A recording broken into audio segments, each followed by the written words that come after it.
before diving into our discussion, let me introduce myself. Hello, good morning everyone. Good morning sir, I am Yami Kabigan. So, in today's generation, it's crucial to have a foundational understanding of the framework that governs road use and motor vehicles operations. This includes familiarizing ourselves with the traffic laws, rules, and regulations that ensure safety and order on the roads. Well, we will explore the essential provision of the Republic Act number 4136, also known as the Land Transportation and Traffic Code. Additionally, we'll go over some procedure for motor vehicle registration, distinguish the different types of driver license, and outline the steps they obtain them. Lastly, I'll be discussing the general rules of road conduct and the prohibition designed to maintain a traffic discipline and safety. So, sa lesson 1, i-discuss yung traffic laws, rules and regulations. So the traffic laws govern how vehicles operate on the road to ensure safety and order. This includes speed limits, right of way, rules, and traffic signals. And syempre, una yung speed limits.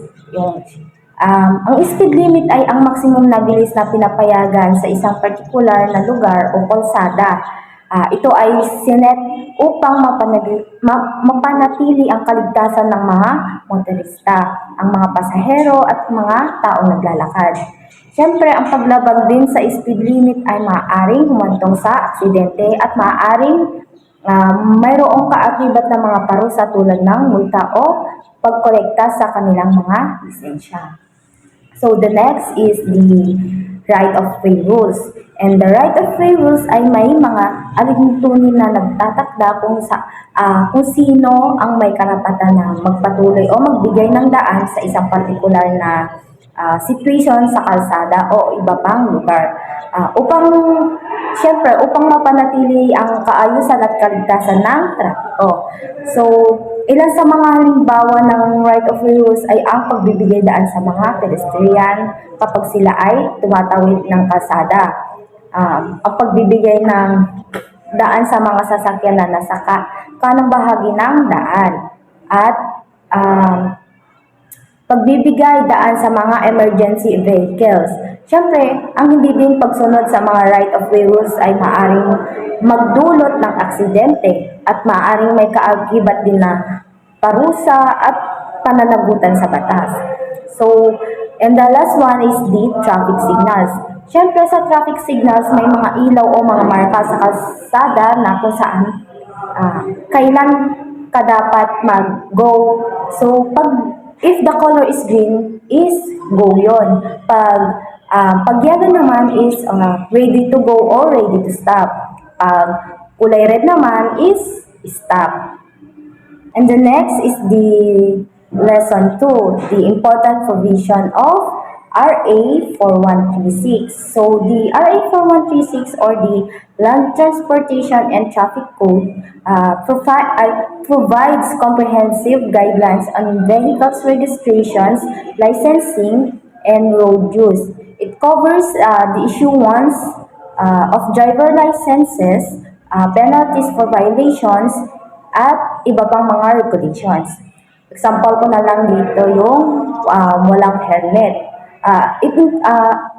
Includes na sa penalties yung syempre yung pag nagka-penalty siya ganun, meron na siya na first offense.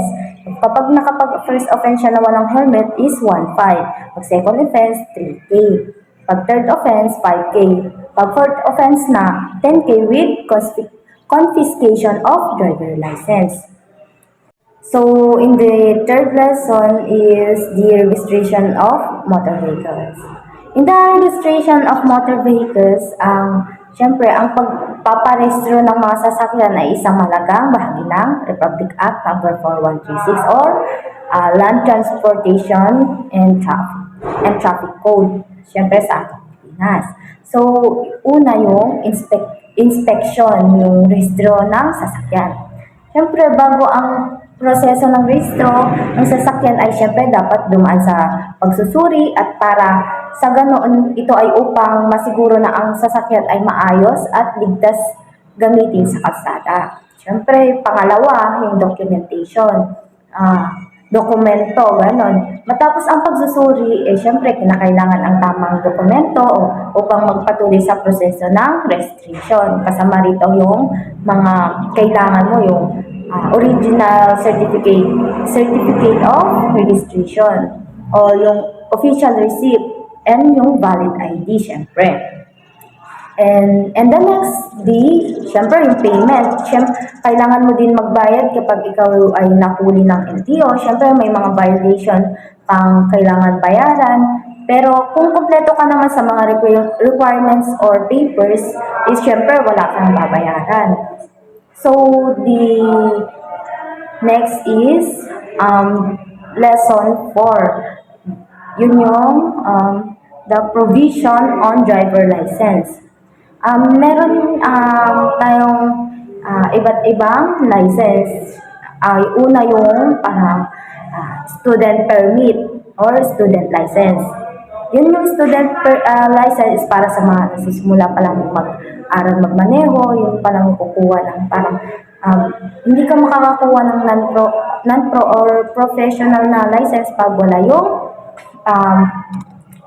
yung student license mo, ganun. So, yung pangalawa naman is yung non-professional. Non-professional license para sa mga pribadong motorista naman mga yon. So, sa professional license para sa mga nais magmaneho ng pampubliko sasakyan o maging driver by profession. Sa general prohibition and restriction, meron din yung mga bawal tulad ng drunk driving. Ibig sabihin nun yung bawal magmaneho ng lasing. Siyempre, yung distracted driving. Siyempre, ito yung bawal na gumamit ng cellphone habang nagmamaneho. And the illegal parking. Siyempre, bawal din yun pumarada sa mga lugar na may no parking sign. So, and the next is the lesson 5. So, dito sa lesson 5, ito yung basic general rules of road use and conduct. Meron tayong basic general rules.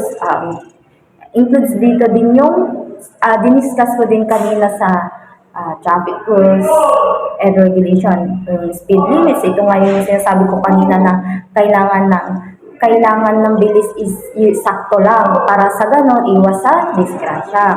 Yung right of way rules, syempre magbigay daan sa mga sasakyang may cut-off, magpatuloy para sa mga sasakyan.